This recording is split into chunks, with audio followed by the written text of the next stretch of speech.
Let's see. Black Fist, he has a blade, and damn sure coughing up red. Welcome, warriors, to a quick review for Hyper Light Drifter. This is going to be brief. To be honest, there's about 100 reviews for this, and just off the top of my head, there's Super Bunny Hop, probably Jacob, The Escapist, and Jim Sterling. All I recommend. Hyper Light Drifter is a top-down pixel art game with hack and slash and a little bit of shooting. Free of dialogue, the game uses ambient vaporwave music along with incredible pixel art and animation that gives you a foreboding feeling as you play a silent hero introduced into a weird fever dream vision fighting some strange black creature that seems to start your sickness.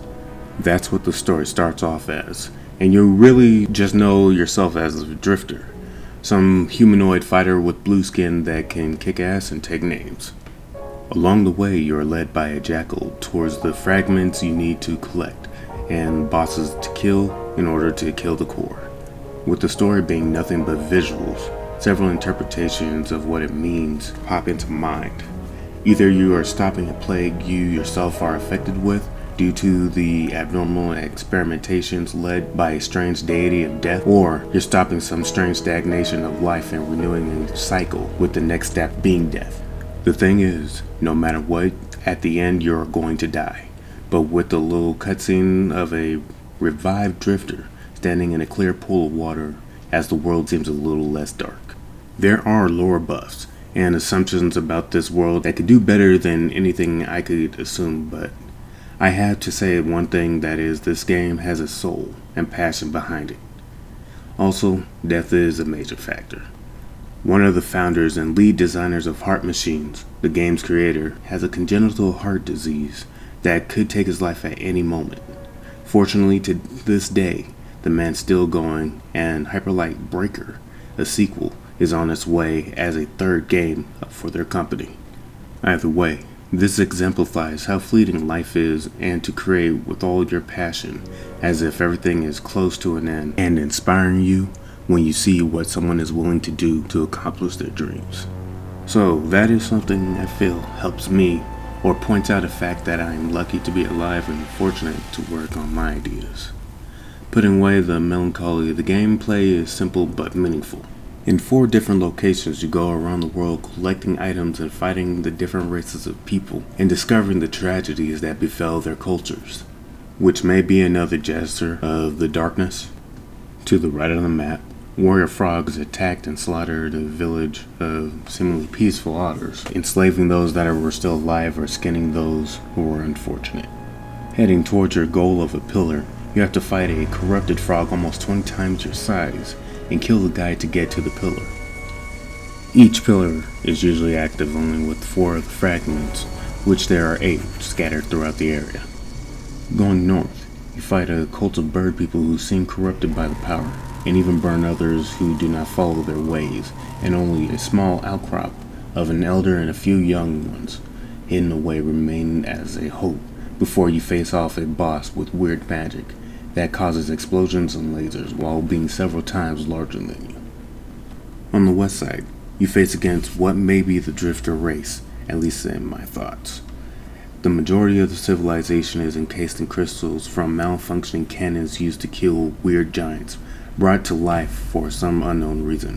While the majority were killed, many of the enemies, like the drifter, can fire weapons or use strange light dash while slashing at their enemies.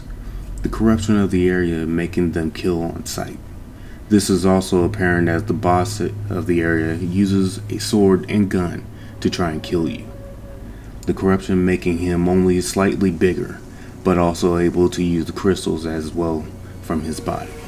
And to the south, you have underground facilities that produce and fuse metal with flesh, creating strange abominations and remnants of the giants. Here you fight more of the robotic and gremlin-styled enemies that seem to be the reason for the corruption of life, and most likely the core. The enemy by far are the most technological and difficult to face, also in my opinion, but the final fragment boss is the hardest one, even more than the final boss at the hub center. With that said, combat at Stead is very simple. You have a 3 combo slash, a dash move to dodge or move around, although wall collision is still a thing, and a pistol. Each of these can be upgraded as your sword can become larger and deliver a sweeping slash, dealing great damage to everyone's health and using stamina. The sword and dash can block bullets. The dash can be upgraded to be a continuous streak with the right rhythm, which is frustrating to maintain, especially for the puzzles. I love it. And your guns that you collect can be upgraded to have higher capacities. There are also bombs and grenades, but considering my personal playstyle, I resort to going a little Doom style, honestly.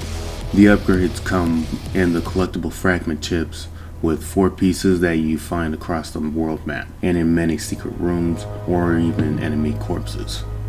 The fighting is fun as you tear through parties, but you can't do it mindlessly or you will get swarmed and torn apart with ease. Just happy this wasn't a roguelike, strategy is needed.